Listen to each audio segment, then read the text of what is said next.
Salut tout le monde, c'est un plaisir de vous retrouver aujourd'hui encore sur ma chaîne YouTube pour discuter d'une actualité nous venant de Moscou.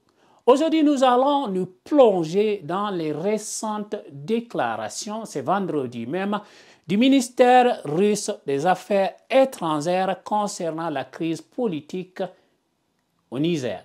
They're keeping President Bazoum as a hostage. I personally consider this as a terrorist act, and we cannot let this continue. We have to act.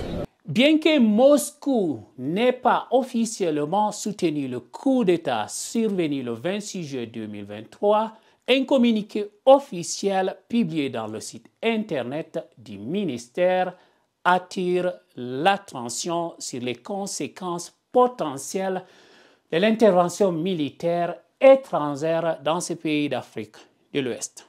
Restez avec moi pour comprendre les tenants et aboutissants de cette situation délicate. Commençons par le contexte de cette crise. Le président Mohamed Bazoum a été démis de ses fonctions le 26 juillet dernier, suite à une prise de pouvoir par l'armée. Cette situation a suscité l'inquiétude au sein de la communauté internationale, y compris en Russie.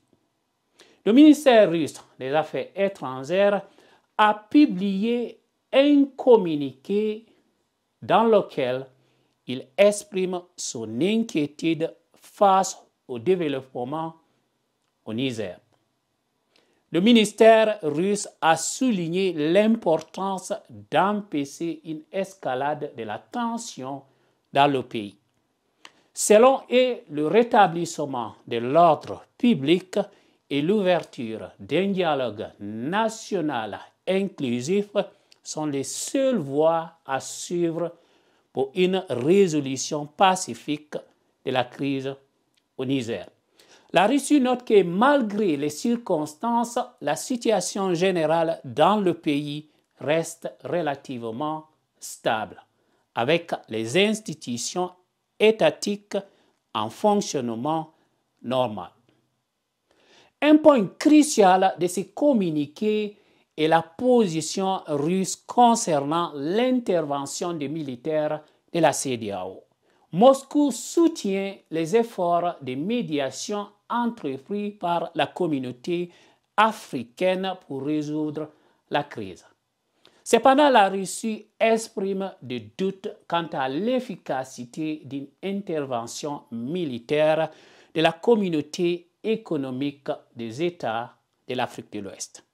Il estime qu'une telle intervention dans un État souverain pourrait ne pas conduire à une paix durable au Niger ni à la stabilité de la sous-région. Direct the Committee of the Chief of Defense Staff to activate the ECOWAS standby force with all its elements immediately. La Russie exprime l'espoir que des solutions mutuelles acceptables puissent être trouvées grâce aux efforts diplomatiques de la CEDEAO. Il encourage la médiation pour permettre au peuple nigérien de sortir de cette crise difficile. De plus, l'ambassade de Russie au Mali, responsable du Niger, surveille la sécurité des ressortissants russes dans le pays, bien qu'aucun incident n'ait été signalé jusqu'à présent. Merci d'avoir regardé cette vidéo. S'il vous plaît, partagez-la avec vos amis dans les groupes Facebook et WhatsApp. N'oubliez surtout pas de la liker, de vous abonner et d'activer la cloche de notification pour ne rater aucune publication. À très bientôt. Ciao.